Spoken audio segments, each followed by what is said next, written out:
இப்போது இந்த நாட்டிலும் சரி, இந்தியாவிலும் சரி, இது போன்ற நாடுகளில் ஒரு பேசும் பொருளாக சூடு பிடிக்க காத்து கொண்டிருக்கிற ஒரு செய்தியை ஓரிரு வார்த்தைகளில் சுருக்கமாக சொல்லிவிட்டு முடித்துக் கொள்கிறேன். அதுதான் உங்கள் எல்லோருக்கும் தெரியும். இப்போது நாமெல்லாம் சஃபர் மாதத்தின் இறுதி பகுதியில் 27வது நாளில் இருந்து கொண்டிருக்கிறோம். இந்த சஃபர் மாதம் வந்துவிட்டாலே அந்த சஃபர் மாதம் தான் ரசூலுல்லாஹ் நோய்வாய்ப்பட்ட மாதம் என்று, ஒரு பீடை மாதம் என்ற ஒரு மூட நம்பிக்கையோடு அந்த மாதத்தில் எந்த நல்ல காரியத்தையும் செய்ய மாட்டார்கள். இவர்களுடைய அந்த வாதம் அல்லது அந்த மூட நம்பிக்கை எவ்வளவு அபத்தமானது என்பதற்கு ரபியுனில் அவ்வல் மாதம் ரசூலுல்லாஹ் மரணிப்பார்கள். மரணித்த அந்த மாதத்தில் எல்லா மங்களகரமான நல்ல காரியங்களையும் செய்வார்கள். நோய்வாய்ப்பட்ட அந்த மாதத்தில் மூட நம்பிக்கையாக எதையுமே செய்ய மாட்டார்கள். எனவே மவுத்தானது பெரிய கவலையா, நோய்வாய்ப்பட்டது பெரிய கவலையா? எனவே அது ஒரு செய்தி. அது போக இந்த ரபியுனில் அவ்வல் மாதம் வந்துவிட்டாலே எல்லோரும் ரசூலுல்லாவுக்காக வேண்டி விழா எடுக்க வேண்டும், அவர்கள் மீது அன்பை அள்ளி கொட்ட வேண்டும் என்பதற்கான ஒரு வழியாக தங்களுடைய சுயநலத்திற்காக அப்படி ஒன்று தேடி வைத்துக் கொண்டு செய்து கொண்டிருக்கிறார்கள். குழந்தைகளிடத்திலே நீங்கள் இப்ப கேட்டாலும் சொல்வார்கள் என்ன தெரியுமா? ரசூலுல்லாஹ் எப்ப பிறந்தார்கள் என்று கேட்டால் குழந்தைகள் கூட சொல்கிற வார்த்தை ஆமுல் ஃபீல், ஆண்டு, யானை வருடம் திங்கட்கிழமை ரசூலுல்லாஹ் ரபியுனில் அவ்வல் மாதம் திங்கட்கிழமை மரணித்தார்கள். இதெல்லாம் ரசூலுல்லாஹ்வே சொல்கிறார்கள்.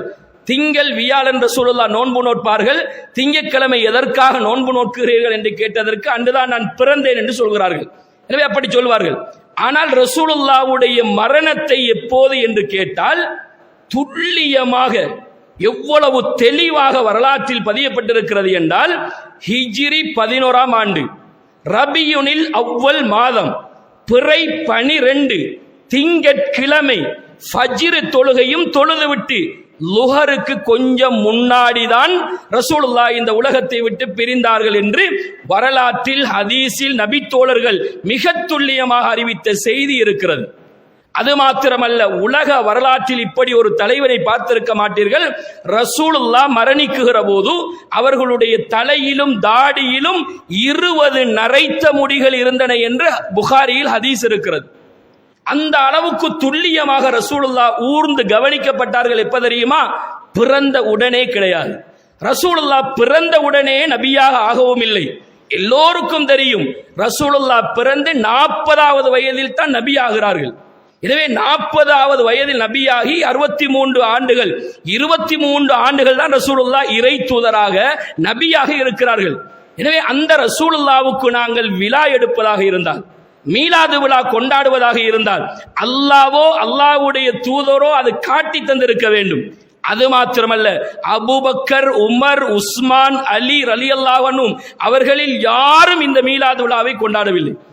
ஃபாத்திமா, ஹப்சா, ஜெய்னப், இப்படி ஆயிஷா என்ற ரசூலுல்லாஹ்வுடைய மனைவிமார் பிள்ளைகளில் யாரும் இந்த மீலாது விழாவை கொண்டாடவில்லை. அபூ ஹனீஃபா இமாம், ஷாஃபி இமாம், அஹ்மது இப்னு ஹம்பல் இமாம், மாலிக் இமாம் என்கிற இந்த மதுஹபுடைய இமாம்கள் கூட கொண்டாடியது கிடையாது.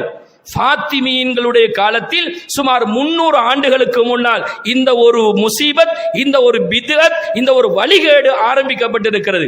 அது பல கோணங்களில் வந்து கொண்டிருக்கிறது. அரசு விடுமுறை அறிவிக்கிறது, தேசிய மீலாது விழா என்று அறிவிக்கிறது, பாடசாலை மட்டங்களில் வலியுறுத்துகிறது. இப்படி ஷைத்தான் எந்தெந்த ரூபத்தில் எல்லாம் வந்து கொண்டிருக்கிறார். எனவே இதில் எதற்கும் துணை போகக்கூடாது. அல்லாவும் அல்லாஹ்வுடைய தூதரும் சொன்ன ஒன்றில் மட்டும்தான் நாங்கள் தெளிவாக இருக்க வேண்டும். அந்த ரசூலுல்லாஹ் மீது உங்களுக்கு அன்பு இருந்தால், அந்த ரசூலுல்லாஹ் மீது உங்களுக்கு இரக்கம் இருந்தால், அந்த ரசூலுல்லாஹ்வை நீங்கள் உயிருக்கு உயிர் நேசித்தால் என்ன செய்ய வேண்டும் என்பதை அல்லாஹ் குர்ஆனில் மிக தெளிவாக அந்த நபியுடைய வாயினாலேயே சொல்கிறார்.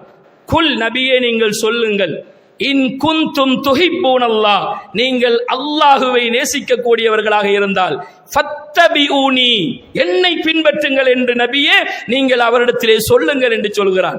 எனவே அல்லாஹ்வுடைய தூதர் மீது அன்பு இருந்தால், அல்லாஹ்வுடைய தூதரை உயிருக்குயிர் நேசித்தால், அல்லாஹ்வுடைய தூதரை நாங்கள் பின்பற்றுவதுதான் அவர்களுக்கு செய்கிற மகத்தான ஒரு கடமை என்பதையும் உரிமை என்பதையும் மிகச்சிறந்த ஒரு இபாதத் என்பதையும் புரிந்து கொண்டு, இது போன்ற வழிகேடான அந்த இபாதத்துகளுக்கும் எந்த வழிகேட்டுகளுக்கும் துணை கூட போகாமல் சரியாக கொள்கையை புரிந்து கொண்டு நாங்கள் செயல்பட வேண்டும். அல்லாஹ்வுடைய தூதர் மீது அன்பிருக்கிறவர்கள் அவர்களை பின்பற்ற வேண்டும். வெள்ளிக்கிழமை தினத்தில் என் மீது அதிகமாக ஸலவாத்து சொல்லுங்கள் என்று சொன்னார்கள். நீங்கள் சொல்கிற ஸலவாத்து எனக்கு எடுத்து காட்டப்படும். சய்யாஹீன ஃபில் அர்ல், இந்த பூமியில் சில வானவர்கள் அதற்கெனவே நியமிக்கப்பட்டிருக்கிறார்கள் என்று அல்லாஹ்வுடைய தூதர் சொன்னார்கள். நானும் நீங்களும் இன்றைய வெள்ளிக்கிழமையில் எத்தனை தடவைகள் அந்த ஸலவாத்துல் இப்ராஹிமை சொல்லி இருக்கிறோம்.